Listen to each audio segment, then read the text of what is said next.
یہ کہانی ایک ایسے نبی کی ہے جو سمندر کو دو ٹکڑوں میں بانٹ دیے تھے، اور ایک ظالم بادشاہ کی جو خود کو خدا سمجھتا تھا۔ بہت وقت پہلے مصر میں ایک بہت ہی ظالم بادشاہ ہوا کرتا تھا جس کا نام فرعون تھا۔ وہ اتنا گھمنڈی تھا کہ وہ خود کو خدا کہتا تھا۔ اس نے بنی اسرائیل کی قوم پر بہت ظلم کیا، عورتوں کو ذلیل کرتا، مردوں کو مار ڈالتا اور ان کے بچوں کو قتل کروا دیتا۔ لیکن اللہ نے فیصلہ کر لیا تھا کہ اس ظالم کا خاتمہ ایک ایسے بچے کے ہاتھوں ہوگا جو اسرائیل کا ہی ہوگا۔ اور ایک دن ایک اسرائیلی عورت نے ایک پیارے سے بچے کو جنم دیا، یعنی موسیٰ علیہ السلام کو۔ فرعون کے جاسوس ہر گھر کی تلاشی لیتے تاکہ اس بچے کو مار دے، لیکن اللہ نے موسیٰ علیہ السلام کی حفاظت کی۔ ماں نے اللہ کے حکم سے بچے کو ایک ٹوکری میں رکھ کر دریا میں بہا دیا، اور دیکھیے اللہ کی قدرت، وہ ٹوکری دریا میں بہتے ہوئے سیدھا جا پہنچا فرعون کے محل میں۔ فرعون کی بیوی آسیہ جو اللہ پر ایمان لاتی تھی، اس نے اس بچے کو دیکھا اور اس سے محبت کر بیٹھی۔ اس نے فرعون سے کہا، اسے مت مارو، یہ ہماری آنکھوں کی ٹھنڈک ہے۔ جب موسیٰ علیہ السلام بڑے ہوئے تو اللہ نے انہیں نبی بنایا، اور اللہ نے انہیں حکم دیا کہ جاؤ فرعون کے پاس اور کہو کہ وہ اللہ کو مانے اور بنی اسرائیل کو آزاد کرے۔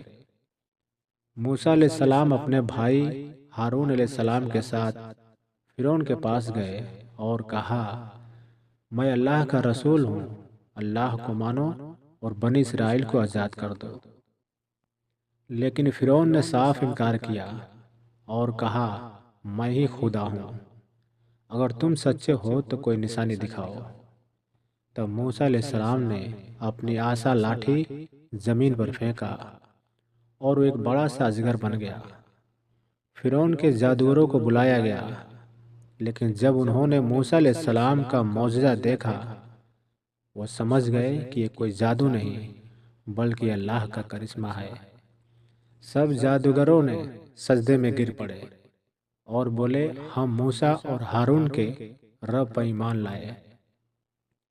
جب فرعون نے موسیٰ علیہ السلام اور ان کی قوم کو ستانا بند نہیں کیا تو اللہ نے موسیٰ علیہ السلام کو حکم دیا، اپنی قوم کو لے کر یہاں سے نکل جاؤ۔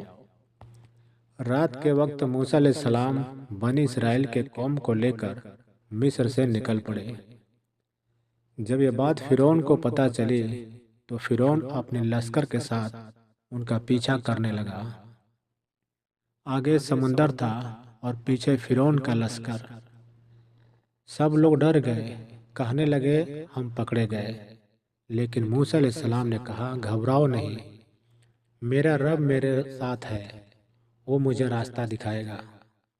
اور پھر اللہ نے حکم دیا، اے موسیٰ اپنی لاٹھی سے سمندر پر مارو۔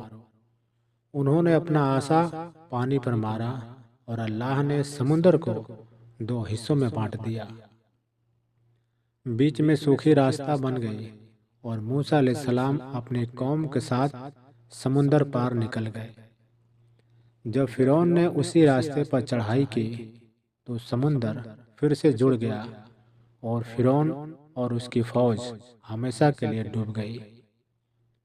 دوستو، اس کہانی سے سبق ملتی ہے، گھمنڈ کرنے والا ہمیشہ مٹ جاتا ہے، اور جو اللہ پر بھروسہ کرتا ہے اللہ اسے کبھی نہیں چھوڑتا۔ صبر اور سچائی کی جیت ہمیشہ ہوتی ہے۔